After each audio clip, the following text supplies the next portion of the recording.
저는 올해 72세, 이름은 김정배입니다. 아내 박순희와 함께 서울에서 1시간 거리인 경기도 양평에 살고 있습니다. 33년간 중소기업 회계과장으로 일했고 지금은 국민연금 110만 원으로 생활하고 있습니다. 많은 돈은 아니지만 우리 부부에게는 충분합니다. 텃밭을 가꾸고 동네 노인대학에서 수채화를 배우며 아내는 손뜨개를 하고 저는 목공 공방에서 작은 가구들을 만들고 있습니다. 세상의 기준으로는 볼품없는 생활일지 모르지만 우리는 행복합니다. 이런 일상이 어떻게 가능했는지, 어떤 어려움이 있었는지, 그리고 어떻게 이겨냈는지 들려드리고 싶습니다. 사실 처음부터 이렇게 행복한 건 아니었습니다. 퇴직 후 첫 3년은 정말 힘들었습니다. 그 과정과 지금의 소소한 행복을 찾아가는 여정을 이야기해 볼게요. 서울 응암동에서 33년을 살다가 5년 전에 양평으로 이사 왔습니다. 당시만 해도 쉽지 않은 결정이었죠. 평생 살던 곳을 떠나 낯선 곳에서 새 삶을 시작한다는 것은 젊은 사람도 쉽지 않은 일이니까요. 아내와 저는 두 자녀를 모두 대학까지 보냈고 결혼도 시켰습니다. 아들은 대기업에 다니고 딸은 약사로 일하고 있죠. 그들에게는 자신의 가정이 있고 우리 노부부는 이제 서로에게 의지하며 살아가고 있습니다. 퇴직 당시 퇴직금으로 1억 5천만 원을 받았습니다. 회사 생활하면서 모아둔 돈과 합쳐 3억 정도 있었죠. 서울 응암동 32평 아파트를 5억에 팔고 양평의 작은 전원주택을 2억 5천에 샀습니다. 남은 돈으로는 노후를 위해 적금과 주식에 분산 투자했죠. 하지만 생각대로 되지 않았습니다. 퇴직하고 3개월쯤 지났을 때 갑자기 가슴에 통증이 왔습니다. 병원에 가보니 협심증이었고 스텐트 시술을 받아야 했습니다. 당시 의료비로 2천만 원 가까이 들었습니다. 그리고 얼마 지나지 않아 투자했던 주식이 폭락했죠.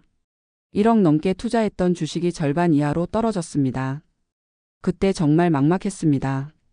앞으로 20년, 30년을 더 살아야 하는데 돈은 줄고 있고 건강은 나빠지고 밤마다 불안하고 초조했습니다. 아내도 저도 잠을 제대로 이루지 못했죠. 그러던 중 우연히 동네 노인복지관에서 행복한 노후 설계라는 특강을 들었습니다.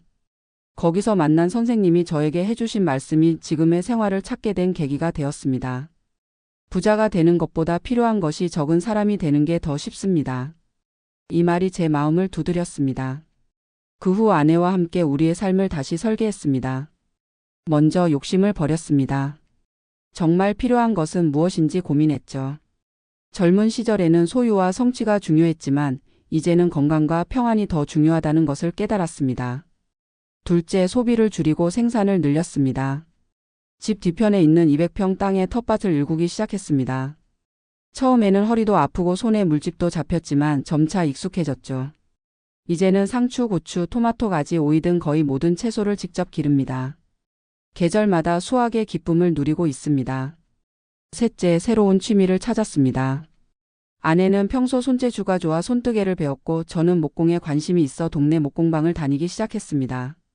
처음에는 서툴렀지만 지금은 작은 선반이나 의자 같은 가구도 만들 수 있게 되었습니다. 넷째, 함께하는 시간을 늘렸습니다.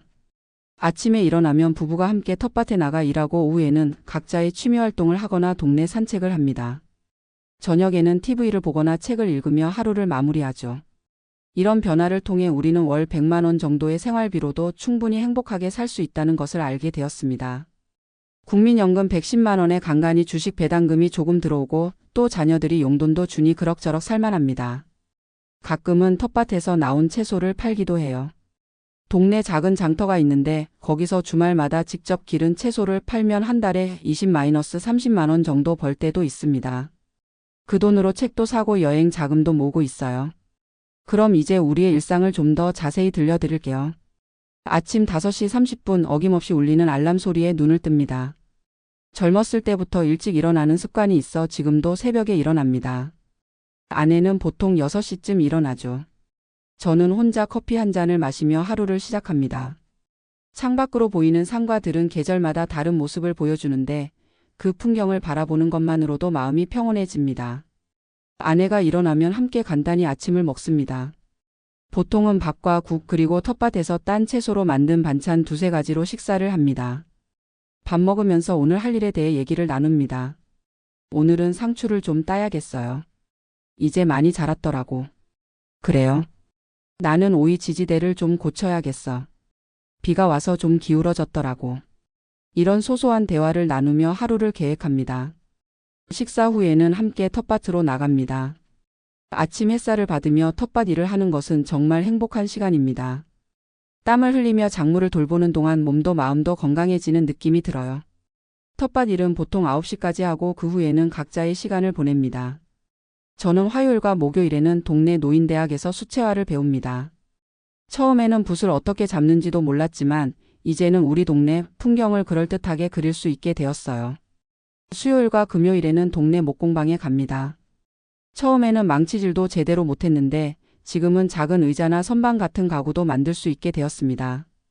가장 뿌듯했던 순간은 첫 손녀가 태어났을 때 직접 만든 작은 요람을 선물했을 때였습니다.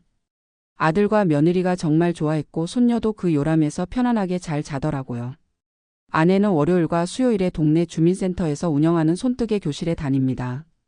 목요일에는 합창단 활동을 하고요. 처음에는 취미로 시작했는데 이제는 동네 행사에도 초대받아 공연할 정도로 실력이 늘었습니다. 우리 부부는 항상 점심시간에 집에서 만납니다. 보통은 아침에 함께 준비해둔 반찬으로 간단히 점심을 먹고 1시간 정도 낮잠을 잡니다. 오후에는 또 각자의 취미 활동을 하거나 함께 동네를 산책하기도 합니다. 양평의 숲길을 걷다 보면 마음이 정화되는 느낌이 듭니다. 가끔은 동네 도서관에 가서 책을 빌려 읽기도 하고 노인복지관에 가서 바둑이나 장기를 두기도 합니다. 월 2번 정도는 요양원에 봉사를 갑니다. 우리보다 더 연세가 많으신 분들을 돕는 일은 뿌듯함을 줍니다. 제가 기른 채소를 가져가기도 하고 아내가 손뜨개로 만든 목도리나 모자를 선물하기도 합니다. 봉사를 통해 오히려 저희가 더 큰 행복을 얻는 것 같아요. 저녁은 보통 6시쯤 먹습니다. 아침, 점심보다 더 간단하게 먹는 편이에요. 텃밭에서 딴 채소로 만든 샐러드나 죽 같은 걸 자주 먹습니다.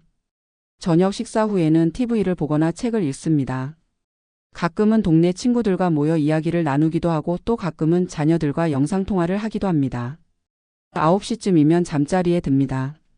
하루를 마무리하며 감사기도를 드리는 것으로 하루를 마칩니다. 이런 일상이 지루하게 들릴 수도 있지만 우리에게는 소중한 시간들입니다. 과거에는 항상 더 많은 것을 추구하며 바쁘게 살았지만 지금은 현재의 순간을 충분히 누리며 살고 있습니다. 그러나 이런 평화로운 일상을 찾기까지는 적지 않은 어려움이 있었습니다. 앞서 말씀드린 건강 문제와 경제적 어려움 외에도 정서적인 어려움도 컸습니다. 퇴직 직후에는 갑자기 사회적 역할이 없어지고 하루 종일 집에만 있다 보니 우울감이 찾아왔어요. 특히 집에서 자주 마주치게 된 아내와의 관계도 시험대에 올랐습니다.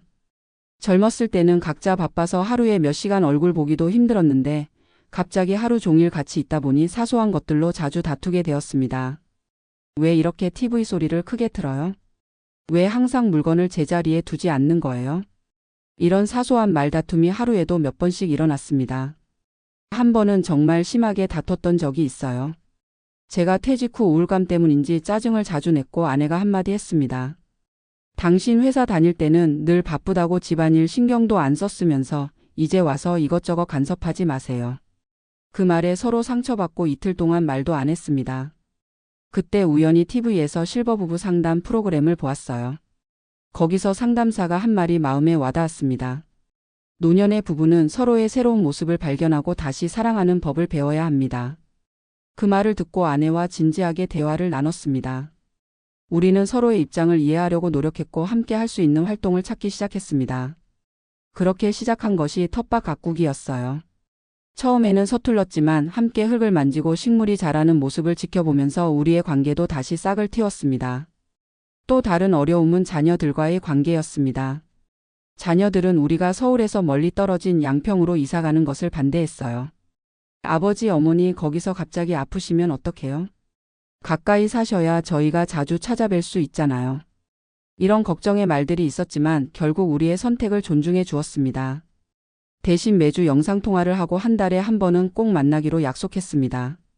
처음에는 자녀들이 걱정했던 것처럼 의료시설이 멀어서 불편한 점이 있었습니다. 특히 제가 협심증 진단을 받은 후에는 정기검진을 받아야 했는데 양평에서는 큰 병원까지 가는데 시간이 많이 걸렸어요. 하지만 점차 동네 의원과도 친해지고 응급 상황에 대비한 계획도 세우다 보니 그런 불안감도 줄어들었습니다. 또한 경제적으로도 서울에 비해 생활비가 적게 들어서 오히려 여유가 생겼습니다. 서울에서는 늘 돈이 부족하다고 느꼈는데 양평에서는 같은 금액으로도 더 여유롭게 살 수 있었습니다. 특히 텃밭에서 직접 채소를 기르니 식비가 많이 절약되었어요. 그리고 우리만의 재미있는 절약 방법도 찾았습니다. 아내가 손뜨개로 만든 소품을 동네 장터에서 팔기도 하고 제가 만든 목공 예품도 가끔 판매합니다. 큰돈은 아니지만 취미활동으로 용돈도 벌고 또 누군가에게 우리의 작품이 필요하다는 것이 뿌듯합니다. 가장 큰 변화는 아마도 마음의 여유가 생겼다는 점일 겁니다. 서울에서는 항상 무언가에 쫓기는 듯한 느낌이었는데 이곳에서는 시간이 천천히 흐르는 것 같아요. 아침에 일어나 창밖을 바라보며 커피 한 잔의 여유를 즐기고 텃밭에서 흙을 만지며 생명의 신비를 느끼고 저녁에는 별이 빛나는 하늘을 바라보며 하루를 마무리합니다. 이런 소소한 일상의 행복을 발견한 것이 우리에게는 가장 큰 선물이었습니다. 돈은 많지 않지만 마음의 풍요로움을 얻었다고 할까요? 노년의 삶에서 중요한 것은 물질적인 풍요보다는 마음의 평안과 일상의 기쁨이라는 것을 깨달았습니다. 물론 모든 게 완벽하지는 않습니다. 가끔은 건강 문제로 걱정되는 날도 있고 자녀들이 보고 싶은 날도 있습니다. 특히 명절이나 가족 행사 때 서울까지 오가는 것이 쉽지 않을 때는 서울에 살았다면 어땠을까 하는 생각도 들죠. 하지만 그런 불편함보다는 얻은 것이 더 많다고 생각합니다. 최근에는 우리의 생활이 주변 사람들에게도 영향을 주고 있다는 것을 느낍니다. 동네에 있는 다른 노부부들도 우리처럼 텃밭을 가꾸기 시작했고 함께 취미활동을 하는 모임도 생겼습니다. 서로 수확한 채소를 나눠 먹기도 하고 각자의 솜씨를 뽐내는 작은 전시회도 열었어요. 이렇게 지역사회와 소통하며 살아가는 것도 우리에게는 큰 기쁨입니다. 특히 기억에 남는 순간이 있습니다. 작년 가을 동네에서 작은 수확제가 열렸는데 우리 부부가 텃밭에서 기른 고구마로 만든 고구마 줄기볶음과 고구마전을 가져갔어요. 사람들이 정말 맛있다고 했고 레시피를 물어보는 분들도 많았습니다. 아내가 어릴 적 시골에서 배운 방법대로 만든 것인데 그걸 다른 사람들과 나눌 수 있어서 정말 뿌듯했어요. 그날 저녁 축제의 하이라이트로 동네 어르신들의 합창 공연이 있었는데 아내도 그 합창단의 일원이었습니다. 그들이 부른 가을의 노래가 가을 하늘에 울려 퍼질 때 마을 사람들 모두가 하나가 되는 느낌이었습니다. 그리고 그 자리에서 우리 부부에게 뜻밖의 행운이 찾아왔습니다. 마을 이장님이 우리에게 제안을 하셨어요. 정배 씨, 순희 씨 두 분이 텃밭 농사를 참 잘 지으시더라고요. 마을에서 운영하는 실버농장 강사로 일해보지 않으세요? 월급은 많지 않지만 두 분의 경험을 다른 사람들에게 나눠주는 좋은 기회가 될 것 같아요. 이 제안은 우리에게 새로운 도전이었습니다. 처음에는 망설였지만 우리의 경험이 다른 사람들에게 도움이 된다면 좋겠다는 생각에 수락했습니다. 그렇게 작년부터 한 달에 2번 마을 실버농장에서 초보 농부들에게 텃밭 가꾸는 법을 가르치고 있습니다. 한 번 가르칠 때마다 5만 원의 강사료를 받으니 월 10만 원의 추가 수입이 생겼어요. 하지만 그보다 더 큰 수확은 새로운 사람들과의 만남과 우리의 지식을 나눌 수 있다는 보람입니다. 이제 우리는 단순히 은퇴한 노부부가 아니라 마을의 텃밭 선생님이 되었습니다. 젊은 부부들도 우리에게 텃밭 조언을 구하러 오고 아이들은 호기심 어린 눈으로 우리 텃밭을 구경하러 옵니다. 아내는 아이들에게 자연의 소중함을 알려주는 것이 너무 즐겁다고 합니다. 저도 제가 가진 지식과 경험이 여전히 가치 있다는 것을 느낄 때면 가슴이 뿌듯해집니다. 이렇게 우리는 새로운 역할을 통해 사회와 계속 연결되어 있다는 느낌을 받습니다. 퇴직 후 가장 두려웠던 것 중 하나가 사회에서 잊혀진다는 느낌이었는데 이제는 그런 두려움이 사라졌습니다. 가끔은 지금의 생활이 직장 생활보다 더 바쁘고 충실하다는 생각도 듭니다.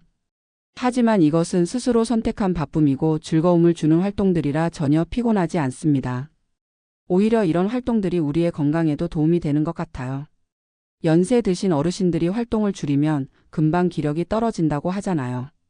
우리 부부는 오히려 퇴직 전보다 더 활동적인 생활을 하고 있습니다. 매일 아침 텃밭에서 일하고 취미활동을 위해 이곳저곳 다니고 마을 활동에도 참여하다 보니 자연스럽게 운동이 됩니다.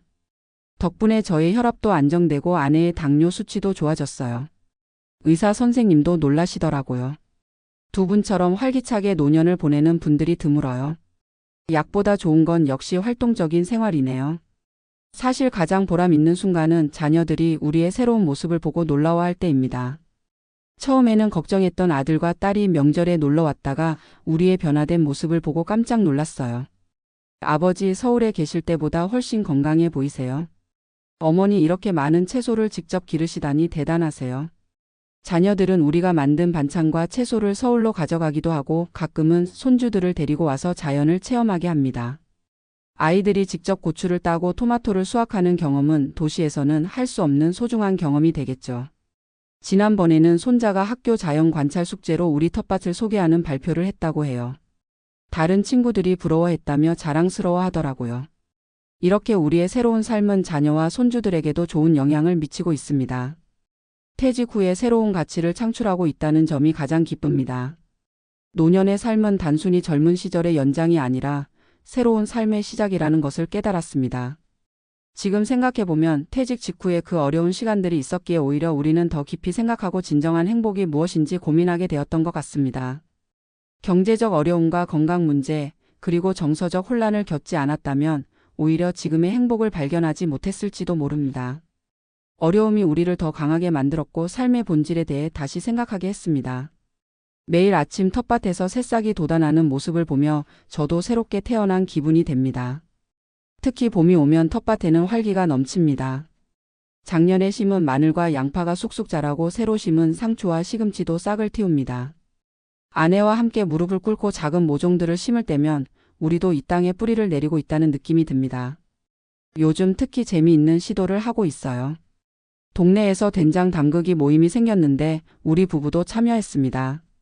예전에 어머니가 해주시던 된장 맛이 그리워 시작했는데 직접 만든 된장은 정말 맛이 다르더라고요. 콩을 삶아 메주를 만들고 소금물에 담가 장독대에 보관하는 과정이 생각보다 복잡했지만 그 과정 자체가 즐거웠습니다. 특히 메주를 만들 때 이웃들과 함께 모여서 작업하니 더 신이 났어요. 옛날 농촌에서 품앗이 하던 모습이 이런 게 아니었을까 싶더라고요. 한 달 전에 담근 된장이 이제 막 숙성되기 시작했는데 그 구수한 향기가 집 주변에 퍼질 때면 어릴 적 고향 집이 생각납니다. 특히 아내가 만든 된장찌개는 정말 일품입니다. 텃밭에서 딴 신선한 채소와 직접 담근 된장으로 끓인 찌개는 서울 어느 비싼 식당 음식보다 맛있어요. 가끔 자녀들이 놀러 왔을 때 이 된장찌개를 먹으면 항상 더 달라고 할 정도니까요. 된장을 담그면서 알게 된 이웃 할머니가 저희에게 다른 장류도 가르쳐 주셨어요. 고추장과 청국장 만드는 법도 배웠는데 특히 청국장은 건강에 정말 좋다고 하더라고요. 할머니는 85세인데도 정정하셔서 그 비결이 뭔지 물었더니 평생 직접 담근 청국장을 드셨대요. 그래서 우리도 도전해 봤습니다. 처음에는 냄새가 강해서 좀 망설였는데 막상 먹어보니 구수하고 맛있었어요. 특히 청국장에 들어있는 효소가 소화에도 좋고 혈관 건강에도 좋다고 하니 이제는 일주일에 한 번은 꼭 청국장을 끓여 먹습니다. 청국장을 처음 만들 때는 정말 서툴렀어요. 콩을 충분히 삶지 않아서 잘 발효가 안 된다거나 온도 조절을 잘못해서 맛이 이상해지기도 했죠. 하지만 이웃 할머니의 조언을 따라 몇 번 시도하다 보니 이제는 꽤 맛있는 청국장을 만들 수 있게 되었습니다. 청국장을 만드는 과정은 마치 인생과도 비슷한 것 같아요. 콩을 충분히 삶아서 부드럽게 만들고 적당한 온도와 습도를 유지하며 기다려야 하니까요. 너무 조급해하면 안 되고 때를 기다릴 줄 알아야 합니다. 그리고 무엇보다 정성이 중요하죠.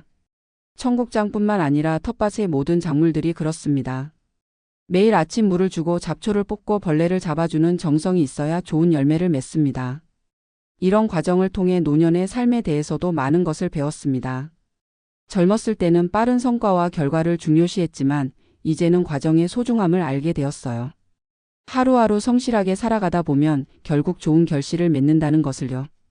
그리고 생명을 돌보는 일은 우리에게도 생기를 불어넣어 줍니다. 아침에 일어나 제일 먼저 텃밭으로 향하는 발걸음이 가볍고 설렙니다. 어제보다 조금 더 자란 식물들을 보면 마치 내 자식을 보는 것처럼 뿌듯하고 기쁩니다. 이런 기쁨이 노년의 삶을 더욱 풍요롭게 만들어주는 것 같아요. 처음 시골로 이사 올 때만 해도 걱정이 많았습니다. 퇴직금을 어떻게 관리해야 할지, 의료시설은 충분한지, 문화생활은 어떻게 해야 할지 등등. 하지만 지금 돌이켜보면 그런 걱정들은 대부분 기우였습니다. 오히려 서울에서는 경험하지 못했던 새로운 즐거움을 발견했으니까요. 물론 여전히 우리의 노후 자금은 제한적입니다. 국민연금 110만 원과 간간히 들어오는 배당금, 그리고 텃밭과 부업으로 버는 소소한 수입으로 생활하고 있습니다. 하지만 이제는 돈의 액수보다 어떻게 쓰느냐가 더 중요하다는 것을 깨달았습니다. 서울에서는 500만 원을 써도 항상 부족하다고 느꼈는데 지금은 150만 원으로도 충분히 행복하게 살고 있으니까요.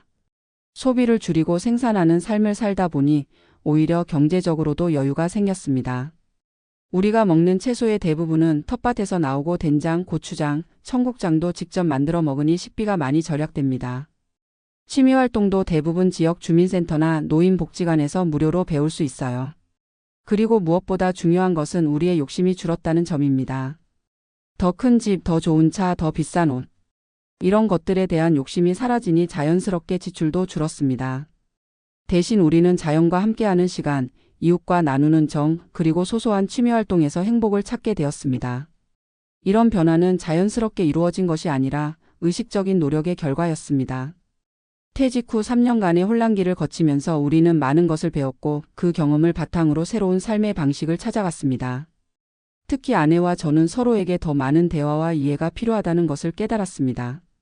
젊었을 때는 각자의 역할에 충실하며 살다 보니 깊은 대화가 부족했던 것 같아요. 하지만 이제는 매일 함께 시간을 보내며 서로에 대해 더 많이 알게 되었고 더 깊은 이해와 사랑을 나누게 되었습니다. 가끔은 아내와 손을 잡고 동네 산책을 하면서 서로의 어린 시절 이야기를 나누곤 합니다. 40년 넘게 함께 살았는데도 몰랐던 이야기들이 나올 때면 새삼 놀라곤 해요. 그렇게 대화를 나누다 보면 서로를 더 깊이 이해하게 되고 노년의 동반자로서 더 단단한 유대감을 형성하게 됩니다. 또한 우리는 함께 미래를 계획하는 것의 중요성도 배웠습니다. 비록 인생의 많은 부분을 살아왔지만 앞으로의 삶도 계획하고 꿈꾸는 것이 중요하다는 것을요. 우리 부부의 작은 꿈 중 하나는 내년에 제주도로 일주일 여행을 가는 것입니다. 월 5만 원씩 여행 자금을 모으고 있어요. 또 다른 꿈은 3살 된 손녀가 초등학교에 입학할 때까지 건강하게 살아서 그 모습을 보는 것입니다. 이렇게 작지만 구체적인 꿈들이 우리에게 삶의 활력을 불어넣어 줍니다. 사실 노년의 가장 큰 적은 무기력함이라고 생각합니다. 할 일이 없고 기대할 것이 없고 누군가에게 필요하지 않다고 느낄 때 찾아오는 그 무기력함 말이에요. 하지만 우리는 텃밭을 가꾸고 취미활동을 하고 이웃과 교류하면서 그런 무기력함을 이겨냈습니다. 매일 아침 일어날 이유가 있고 누군가에게 도움이 되는 존재라는 것을 느낄 때 삶은 의미가 있습니다.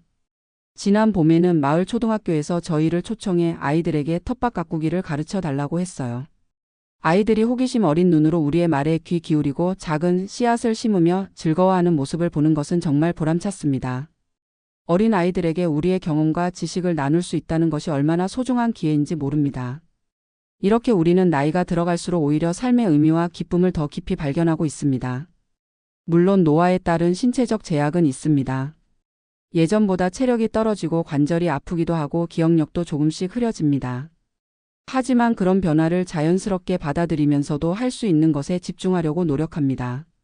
무리하지 않고 내 몸의 속도에 맞춰 일하고 때로는 충분한 휴식을 취하는 것도 중요하죠. 그리고 무엇보다 감사하는 마음을 잃지 않으려고 합니다. 아침에 눈을 뜨면 가장 먼저 하는 것이 감사기도입니다. 또 하루를 살 수 있음에 감사하고 아내와 함께 할 수 있음에 감사하고 우리가 가진 작은 것들에 감사합니다. 그런 감사의 마음이 하루를 긍정적으로 시작하게 해주고 크고 작은 어려움도 이겨낼 수 있는 힘이 됩니다. 가끔 도시에 사는 친구들이 놀러 오면 늘 이런 말을 합니다. 정배야, 너희는 정말 복 받았다. 이렇게 건강하게 자연 속에서 살고 있으니. 그럴 때면 저는 웃으며 대답합니다. 복이 아니라 선택이야. 우리가 선택한 삶이지. 누구나 자신의 삶을 선택할 수 있습니다. 물론 경제적 상황이나 건강 상태 등 여러 조건이 있겠지만 그 안에서도 우리는 어떻게 살아갈지 선택할 수 있습니다. 우리는 소박하지만 의미 있는 삶을 선택했고 그 선택이 우리를 행복하게 만들었습니다. 사람들은 종종 퇴직 후의 삶을 인생 2막이라고 표현합니다. 하지만 저는 그것이 단순한 2막이 아니라 완전히 새로운 작품의 시작이라고 생각합니다. 이전의 삶과는 다른 규칙, 다른 목표, 다른 리듬을 가진 새로운 삶이죠. 그리고 그 삶은 우리가 직접 각본을 쓰고 연출하는 삶입니다. 누군가의 지시나 사회적 압력에 따르는 것이 아니라 우리가 진정으로 원하는 방식으로 살아가는 삶을요. 저는 이런 말을 하고 싶습니다. 노년은 결코 인생의 끝이 아니라 새로운 자유와 지혜를 누리는 시기입니다. 평생 동안 쌓아온 경험과 지혜를 바탕으로 더 의미 있고 행복한 삶을 만들어갈 수 있는 소중한 시간이죠. 그리고 그 행복은 결코 많은 돈이나 화려한 환경에서 오는 것이 아니라 소소한 일상의 기쁨과 타인과의 따뜻한 관계, 그리고 자연과의 교감에서 비롯된다는 것을 우리는 알게 되었습니다. 이제 우리 부부는 국민연금 110만 원으로도 충분히 행복하게 살고 있습니다. 텃밭에서 기른 채소를 먹고 직접 담근 장으로 음식을 해먹고 손으로 만든 작품들로 집을 꾸미고 이웃들과 정을 나누며 살아갑니다. 이것이 우리가 찾은 행복한 노후의 모습입니다. 물론 모든 사람에게 이런 삶이 맞는 것은 아닐 겁니다. 도시의 편리함과 문화생활을 즐기는 것을 선호하는 분들도 있을 테고, 자녀들과 가까이 살며 손주들을 돌보는 것이 행복한 분들도 있을 겁니다. 중요한 것은 자신에게 맞는 행복의 형태를 찾아가는 것이라고 생각합니다. 우리에게는 이런 소박한 전원 생활이 맞았고 그 안에서 진정한 행복을 발견했습니다. 이제 저는 매일 아침 동쪽 하늘이 밝아오는 것을 바라보며 하루를 시작합니다. 아내와 함께 텃밭에서 흙을 만지고 식물이 자라는 모습을 지켜보고 직접 기른 작물로 음식을 만들어 먹습니다. 이웃들과 작은 정을 나누고 마을의 일원으로서 작은 역할들을 해나갑니다. 그리고 저녁이면 별이 빛나는 하늘을 바라보며 하루를 마무리합니다. 이렇게 하루하루가 모여 우리의 노년이 완성되어 갑니다. 화려하지는 않지만 소박하고 따뜻한 행복으로 가득 찬 노년의 삶이죠. 여러분도 언젠가 맞이할 노년을 어떻게 준비하고 계신가요? 많은 돈을 모으는 것도 중요하지만 어떤 삶을 살 것인지, 무엇에서 행복을 찾을 것인지 미리 생각해 보는 것도 중요합니다. 그리고 기억하세요. 행복은 항상 밖에서 오는 것이 아니라 우리 안에서 우리의 선택과 태도에서 비롯된다는 것을요. 저는 이 소박한 시골 생활 속에서 진정한 부자가 되었습니다. 마음의 평화와 일상의 기쁨이라는 가장 귀한 부를 얻었으니까요. 여러분도 각자의 방식으로 그런 행복을 찾으시길 바랍니다. 긴 이야기 들어주셔서 감사합니다.